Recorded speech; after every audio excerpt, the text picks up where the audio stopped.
सुस्वागतम सुस्वागतम। नमस्ते छात्रों, आज हम देखेंगे कक्षा 8वीं 9वीं 10वीं के लिए स्वमत। तो छात्रों, हम सब जानते हैं कि समय के अनुसार पाठ्यक्रम में बदलाव किया जाता है। हर साल प्रश्न पत्रिका का स्वरूप जो है वो धीरे धीरे बदल रहा है। नए पाठ्यक्रम के अनुसार उसमें बदलाव किया गया है। छात्रों को खुद के विचारों को और अभिव्यक्ति को उभारने का बदलाव इस पाठ्यक्रम में हुआ है। मार्च 2017 में प्रश्न पत्रिका का रूपांतर कृति पत्रिका में हुआ और विद्यार्थियों को छात्रों को अपने विचारों को अभिव्यक्त करने का मौका मिला। इस प्रश्न प्रकार को ही स्वमत कहते हैं। हिंदी लोक भारती कक्षा 9वीं 10वीं में स्वमत के प्रश्न कहाँ पूछे जाते हैं ये देखेंगे। गद्य पद्य पूरक पठन पर कुल मिला के 40 अंक पूछे जाते हैं। गद्य पर 20 अंक, पद्य पर 12 अंक और पूरक पठन पर 8 अंक। इन्हीं 3 विभागों पर स्वमत का प्रश्न 10 अंकों के लिए पूछा जाता है। 1. गद्य विभाग, उसमें से अ गद्य विभाग में पठित परिच्छेद पर एक स्वमत 2 अंकों के लिए पूछा जाता है। आ पठित परिच्छेद पर एक स्वमत 2 अंकों के लिए होता है। में से ई अपठित परिच्छेद पर एक स्वमत 2 अंकों के लिए होता है। यहाँ पर गद्य विभाग पर पहला प्रश्न पर 6 अंकों पर स्वमत का प्रश्न पूछा जाता है। 2. पद्य विभाग पर स्वमत का प्रश्न नहीं पूछा जाता। पद्य पंक्ति का सरल भावार्थ पूछा जाता है 4 अंकों के लिए। 3. पूरक पठन पर भी पठित गद्य पर एक स्वमत 2 अंकों के लिए पूछा जाता है। पठित पद्यांश पर भी एक स्वमत 2 अंकों के लिए पूछा जाता है। इस तरह से 3 विभाग पर मिलकर 10 अंकों के लिए स्वमत का प्रश्न पूछा जाता है।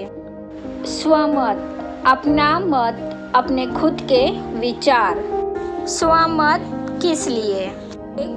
छात्रों को व्यक्त होने के लिए। 2. अपने विचार व्यक्त करने के लिए। 3. पाठ्यक्रम के अलावा अवान्तर वाचन करने के लिए। 4. निरीक्षण क्षमता बढ़ाने के लिए। 5. अपने आसपास क्या घटित होता है उसका ज्ञान होने के लिए। किसी भी विषय पर अपना नजरिया प्रस्तुत करने को स्वमत अभिव्यक्ति कहते हैं। स्वमत व्यक्ति सापेक्ष होता है। हर छात्र का स्वमत अलग अलग होता है। हर एक की अलग अलग पहचान है। अलग अलग परिवेश में बढ़ने से उनकी सोच अलग अलग होती है। इसीलिए हर एक छात्र को अपना मत, अपने विचार रखने की उपलब्धि इस प्रश्न से छात्रों को मिली है और परीक्षकों को भी छात्र परीक्षार्थी है या ज्ञानार्थी है इसका अंदाजा परीक्षकों को इस प्रश्न के माध्यम से छात्रों को जानने का अच्छा मौका मिलता है। स्वमत लिखते समय खबरदारी। 1. खुद का मत, खुद का विचार। 2. अपने आप को क्या लगता है। 3. आपका नज़रअंदाज निरीक्षण क्षमता क्या है। 4.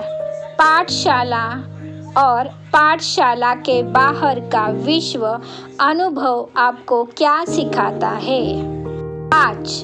आपका खुद का स्व अनुभव क्या कहलाता है? 6. स्वमत का उत्तर लिखते वक्त उत्तर अपने शब्दों में लिखो। 7. स्वमत का उत्तर विचार करके सरल शब्दों में लिखो। स्वमत आपका अनुभव विश्व दूसरों के सामने रखने का एक अच्छी उपलब्धि है।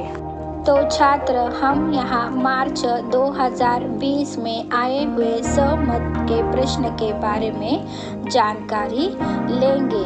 पत्रिका में स्वमत का प्रश्न है, पढ़ेंगे तो बढ़ेंगे विषय पर 25 से 30 शब्दों में अपने विचार लिखिए। तो छात्रों, इस प्रश्न में उत्तर में मेरे जो अपने खुद के विचार है वही मैं यहाँ पर लिखूंगी। पढ़ेंगे तो बढ़ेंगे।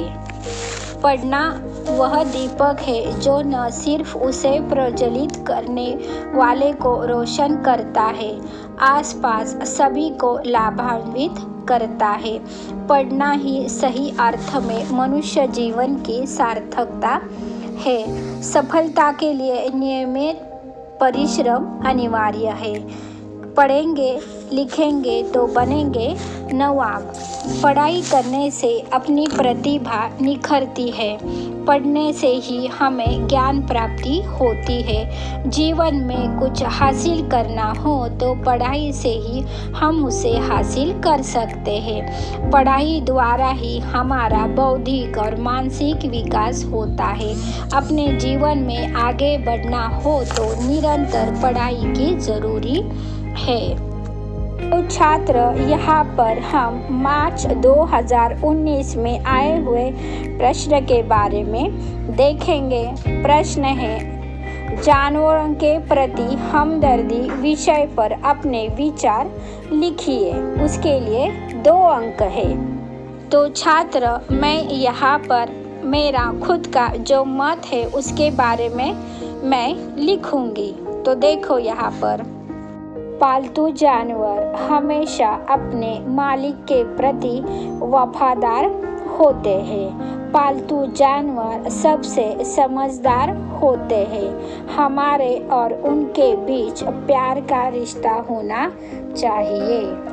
मनुष्य में मनुष्य के साथ जानवरों के प्रति भी दया की भावना होनी चाहिए। अनुपयोगी हो जाने पर भी प्राणियों का पालन पोषण करना ही मानवता है। जानवर बोल नहीं सकते लेकिन उनमें भी दर्द, भावनाएं, प्यार होता है। हमें जानवरों को तंग नहीं करना चाहिए। अंततः यह हमारी नैतिक जिम्मेदारी बनती है कि हमेशा हमें जानवरों के प्रति हमदर्दी रखनी चाहिए। तो छात्रों, आशा करती हूँ कि आपको स्वमत का ये प्रश्न समझ में आ गया होगा। तो छात्रों, धन्यवाद।